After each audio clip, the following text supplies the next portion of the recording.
करेंगे structural organisation इन animals. Structural organisation कौन सा होता है? ये एनसीईआरटी 11th का चैप्टर है, बहुत इंपॉर्टेंट चैप्टर है। जब आप टिश्यू पढ़ोगे ना, टिश्यू आपके सारे क्लियर होंगे, उसके बाद ह्यूमन फिजियो पढ़ने में बिल्कुल टाइम नहीं लगेगा, क्योंकि ह्यूमन फिजियो के अंदर अपन क्या देखेंगे? सारे सिस्टम्स जो हैं उनकी एनाटॉमी देखेंगे, उनकी आंतरिक संरचनाएं देखेंगे, कि कौन कौन से ऑर्गन प्रेजेंट रहते हैं वो देखेंगे। उन सब के लिए सबसे पहले हमें छोटा आधार देखना पड़ेगा, ठीक है, कि जिन चीजों से ऑर्गन बन रहे हैं उनके बारे में तो पढ़े, पहले टिश्यूज के बारे में तो पढ़े, तब ऑर्गन पे जाएंगे। सेम हमने सेल पढ़ी ली कि सेल क्या होती है, सेल होती है, हम बात करते हैं कि हम टिश्यू पढ़ क्यों रहे हैं, हम जा क्यों रहे हैं, हमारे शरीर के अंदर टिश्यू क्या होता है, कोशिका होती है, जिसके अंदर या तो ये क्या होगी, सेल मेम्ब्रेन होगी, यदि प्लांट है तो यहाँ क्या होगा, सेल वॉल होगी, केंद्र प्रेजेंट होगा। जब हम बात करते हैं कि कोशिका के अंदर, क्योंकि कोई भी सजीव है, सजीव के अंदर क्या हो रहा है, डाइजेशन हो रहा है, रेस्पिरेशन हो रहा है, न्यूरल सिस्टम है, कॉन्शियसनेस है, ग्रोथ है, रिप्रोडक्शन है, ये सारी चीजें। यदि हम बात करें एक कोशिकीय जीव की, तो एक कोशिकीय जीव के अंदर किसके अंदर होती है एक कोशिका के अंदर होती है, इसी एक कोशिका के अंदर रिप्रोडक्शन होगा, जब ये दो भागों में टूट जाएगी।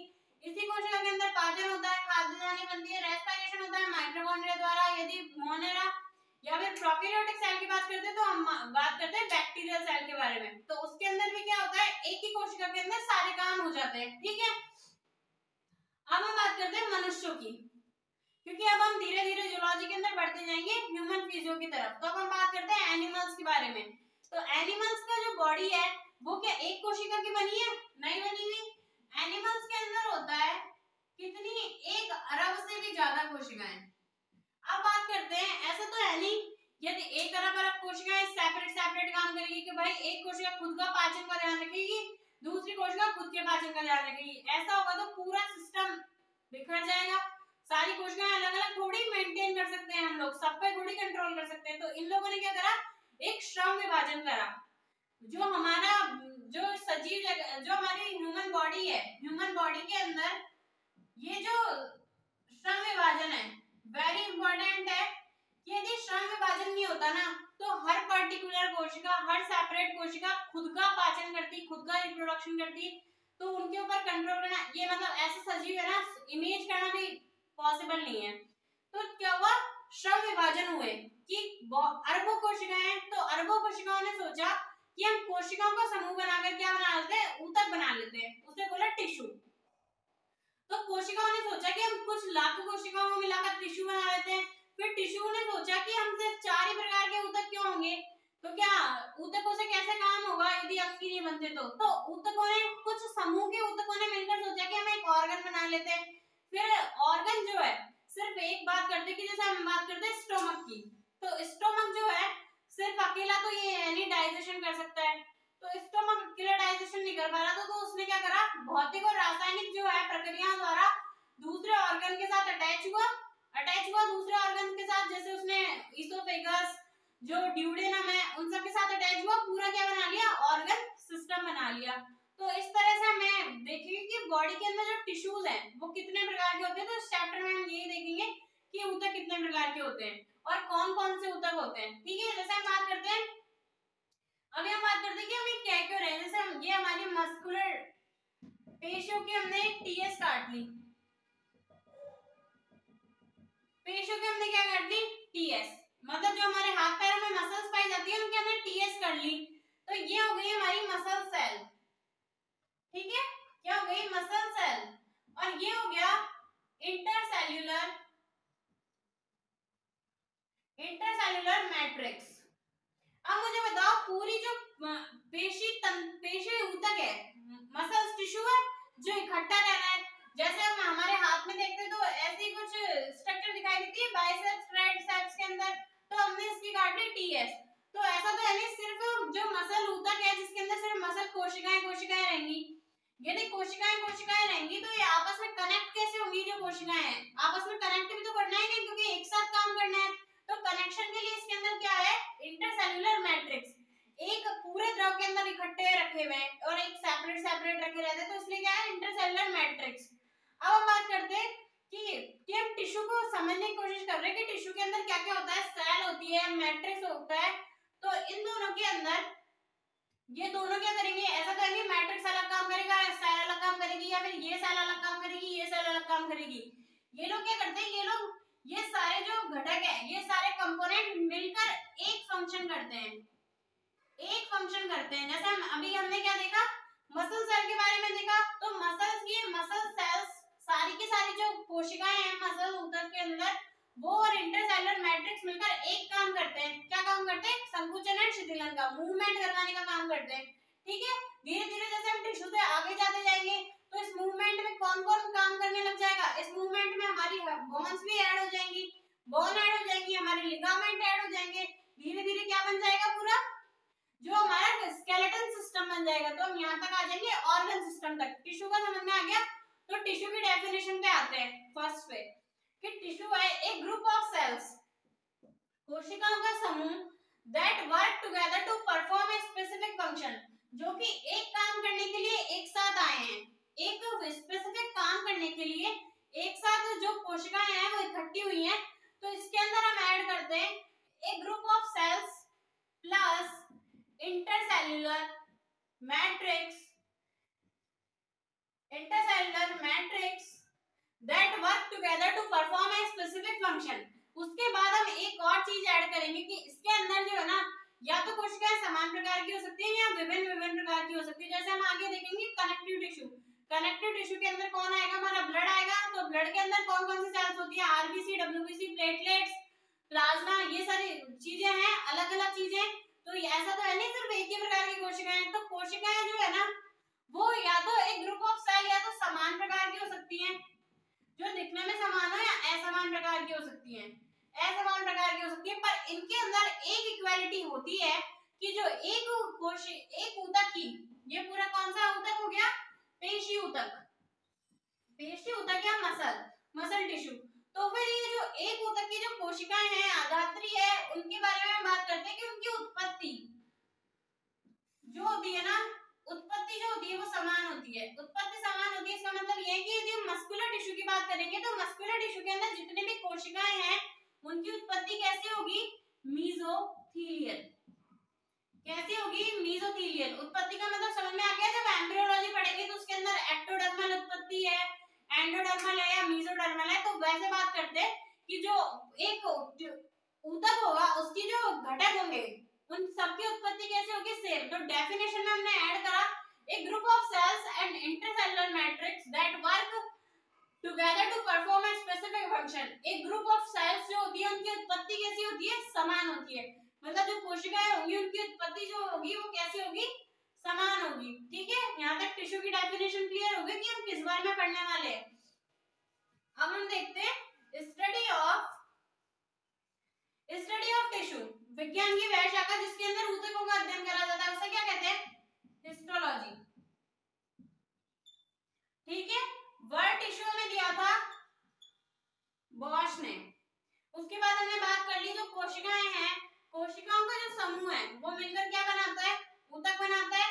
कोशिकाओं का समूह ऊतक बनाता है जिसके अंदर क्या होता है, इंटरसेलुलर मैट्रिक्स होता है, वो भी आपस में एक साथ काम करते हैं। फिर जो ऊतक है वो आपस में कनेक्ट होकर ऑर्गन बनाते हैं। इसके बारे में मैं भी आपको एग्जांपल देके समझाती हूँ कि टिश्यू ऑर्गन कैसे बनाते हैं।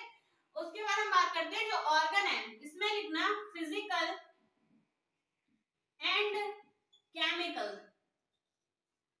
क्रियाएं। जो ऑर्गन सिस्टम बनते हैं ना, मतलब जो हमारा पाचन तंत्र है उसके अंदर क्या है, ये नहीं है सिर्फ केमिकल चीजें नहीं है कि भाई ऊतक जुड़ गए।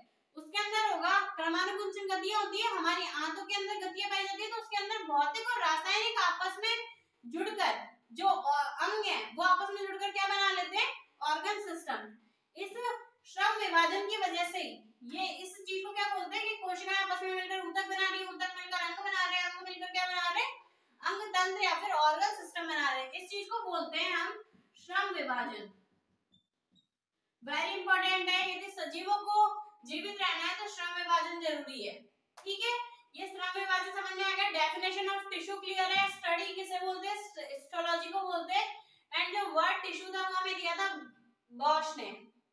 ठीक है, सॉरी, वर्ड टिश्यू जो था वो हमें दिया था बाइटेक ने, बॉश दिया था किसने, एपिथेलियम वर्ड दिया था।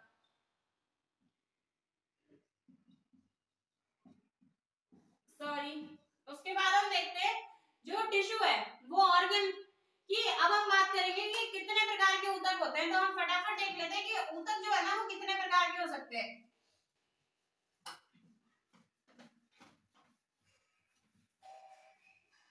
कौन से ऑर्गन के बारे में बात करें जिसमें आप एग्जांपल के लिए देख सकते हो कि भाई हम तो एक ऊतक की बात करेंगे, आप उसके बारे में हमें बता दो कि हम बात करते हैं एक ऑर्गन के बारे में। जैसे हम बात करते हैं हमारे किसके, स्टोमक के बारे में। ठीक है, ये क्या बना दिया हमने, स्टोमक। स्टोमक क्या है, एक ऑर्गन है, टिश्यू थोड़ी है। स्टोमक एक ऑर्गन है। तो बात करते हैं स्टोमक जो है, स्टोमक की है तो बाहर की तरफ, एंड स्टोमक में लेयरिंग प्रेजेंट रहती है, और स्टोमक के अंदर की तरफ ये क्या है, लेयरिंग, लेयरिंग या फिर लाइनिंग। ठीक है, लाइनिंग होगी। एक तो हम बात एक ऑर्गन की बात कर रहे हैं कि जो टिश्यूज है वो कितने प्रकार के प्रेजेंट रहते हैं। दूसरा हम साथ ही साथ देख लेते हैं आंखों के अंदर, आईज के अंदर। ठीक है, तो सेम इसके अंदर भी क्या होगी, लाइनिंग होगी। लाइनिंग तो हमारे हर ऑर्गन के ऊपर, हमारी बॉडी के ऊपर किसकी है, स्किन की लाइनिंग है। हर ऑर्गन के ऊपर लाइनिंग होती है। फेफड़ों के ऊपर, हमारे ट्रैकिया के ऊपर, ये एक तो बाहर वाली लाइनिंग, एक उस ऑर्गन के, एक तो पाइप के बाहर वाली जगह, एक उसके अंदर वाली जगह। तो लाइनिंग दोनों तरफ है ना, सेम ऐसे। फर्स्ट क्या होगा, लेयरिंग करेगा। अब हम बात करेंगे लेयरिंग कौन कौन सा करेगा। सेकंड क्या होता है, स्टमक की बात करते हैं तो स्टमक के अंदर गति पाई जाती है। गति, गति किसकी वजह से होगी, तो यहाँ पर क्या प्रेजेंट रहता है, मसल्स।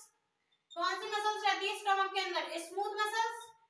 स्मूथ मसल्स रहती है ना, चिकनी पेशियां रहती है जो कि क्या करती है, गति करती है, अनैच्छिक गति करती है। मसल्स प्रेजेंट रहती है। उसके बाद हम बात करते हैं कि जो हमारे हार्मोन रिलीज होते हैं, जो वेगस तंत्रिकाएं प्रेजेंट रहती हैं, जो कि स्टमक की गतियों को नियंत्रित करती है। तो उसके अंदर क्या प्रेजेंट रहेगी, नर्व्स भी प्रेजेंट रहेगी, नर्व्स प्रेजेंट रहेगी। स्टमक के अंदर ब्लड सप्लाई हो रही है या नहीं हो रही, हो रही है। ऑब्वियसली जीवित अंग है तो ब्लड सप्लाई तो होगी, ब्लड प्रेजेंट है। तो ब्लड क्या होगा, हमारा कनेक्टिव टिश्यू होगा। एक ऑर्गन समझ आ गया कि ऑर्गन के अंदर किस तरह से अलग अलग ऊतक आपस में जुड़कर एक ऑर्गन बना रहे हैं।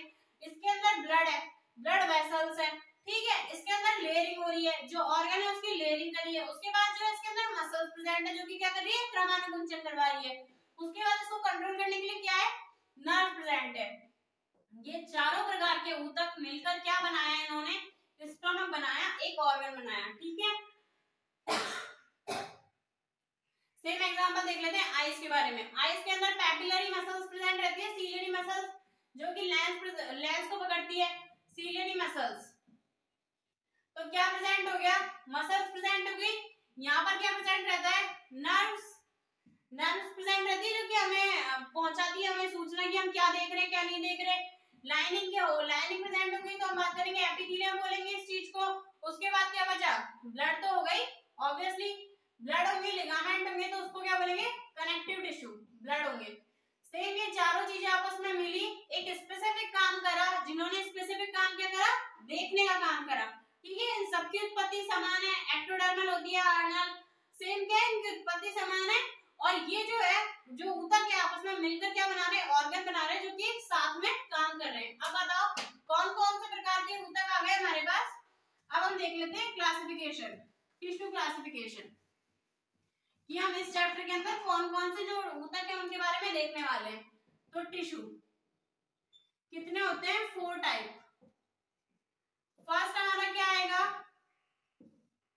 फर्स्ट हमने क्या देखा था, सबसे पहले हम किसी ऑर्गन को इमेज करेंगे तो उसके अंदर क्या होगी, लाइनिंग होगी। लाइनिंग का काम करने वाला ऊतक होता है एपिथेलियम। क्लियर है। उसके बाद हम बात करते हैं कनेक्टिव टिश्यू, कनेक्टिव टिश्यू जिसके अंदर आइए जो कि आपस में कनेक्ट करते हैं चीजों को। ब्लड आएगा, बोन आएगा, कार्टिलेज आएगा, काफी सारे आएंगे, एरियोलर आएगा, एडिपोज आएगा। ठीक है, उसके बाद हम देखते हैं, उसके बाद हमें क्या आया, गति करवाने वाला कोई ऑर्गन। तो फिर हम क्या देखेंगे, मसल्स टिश्यू। और नेक्स्ट जो कंट्रोल कर रहा है वो कौन सा है, नर्वस टिश्यू, नर्वस टिश्यू। ये हमारा क्लासिफिकेशन हो गया। और ब्रीफ जो टिश्यू को समझने की टेक्निक थी वो हो गई। अब हम कल से हम देखेंगे एपिथेलियम टिश्यू। Thank you.